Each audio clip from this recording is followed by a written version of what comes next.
இன்று ஐயா பாபா லட்சுமணன் ஐயா நடிகர் அவர்களுக்கு என்னுடைய அன்பு தலைவர் லெஜெண்ட் அவர்கள் அவர் ஒரு ஹாஸ்டலில் போய் தங்கியிருக்காங்க, எம்எல்ஏ ஹாஸ்டலில்.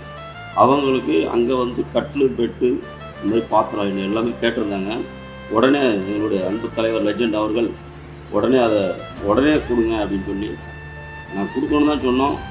அவர் ஐயா பாபா லட்சுமணன் ஐயா சொன்னார், நானே உங்கள் ஆஃபீஸில் வந்து வாங்கிக்கிறேன், நானே நேரில் வரேன், கண்டிப்பாக வந்து நானே வாங்கிக்கணும். இன்றைக்கி வந்தாங்க.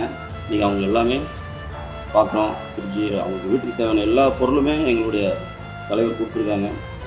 அது மாதிரி அண்ணன் கூல் சுரேஷ் அண்ணனுடைய முயற்சியும் அவங்களும் சொல்லி உடனே இது பண்ணாங்க. எங்களுடைய செயலாளர் அண்ணன் சுரேஷன் தான் சார் புரட்சி தலைவர் வாழ்நாள் மறக்க மாட்டேன். நான் வந்து இப்படி படுத்து கிடக்கிறேன், வேற வழி இல்லாமல் சாமானுக்கு வெளியே போட்டாங்க. இந்த கெஸ்ட் ஹவுஸ் நடத்துறது தான் இங்கே படுத்துங்க, வீடு கிடைக்க 2 மாதம் அவர் தான் சோறு போட்டாங்க. ஆனால் கொஞ்ச நாள் வெயிட் பண்ணுங்க, உங்களுக்கு கிச்சன் தேவையான கட்டில் மெத்து ஃப்ரிட்ஜு எல்லாமே தரோம்னு அப்படின்னு சொன்னாங்க.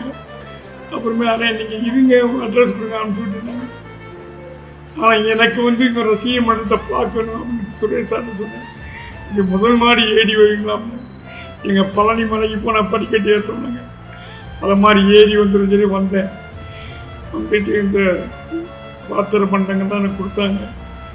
ரசிகர் மன்றத்தை நான் என்றைக்கும் மறக்க மாட்டேன். சுதாகரனே, சுரேஷனே, கூல் சுரேஷன். நம்மளை மாதிரி கலைஞர்களுக்கு இதுதான்.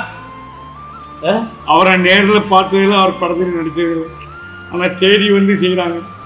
இவங்க 2 பேரையும் வாழ்க்கையில் மறக்க மாட்டேன். ஐயா, ஒரு நாள் உங்கள் நேரில் வந்து சந்திக்கிறேன்.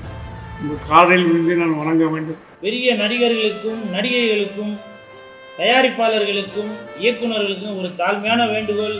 நாங்களாம் பெருசாக சம்பாதிக்கலாங்க.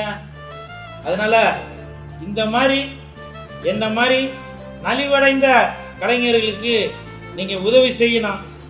ஏன்னா இன்னைக்கு கடவுள் ரூபத்தில் லெஜெண்ட் ஐயா அவர்கள் மனதளவில் பெரிய அளவில் தான் உதவி பண்ணிட்டு வர்றாரு. அதே மாதிரி பாபா லட்சுமணன் ஐயா மட்டுமல்ல, இன்னும் பல பேர் இருக்காங்க. அவங்களுக்கு உங்களால் முடிஞ்ச உதவியே செய்யுங்க. ஏன்னா நிறைய பேர் என்ன பண்ணுறீங்கன்னாக்கா, படம் ரிலீஸ் ஆகிறப்ப தான் பிரியாணி போடுறீங்க, ஆடியோ ரிலீஸ் ஆகிறப்ப தான் பிரியாணி போடுறீங்க. மற்ற நேரம் நாங்களும் உழைக்கிறோம் தானேங்க, இவரும் உழைக்கிறவர் தானே. யோசிச்சு பாருங்க.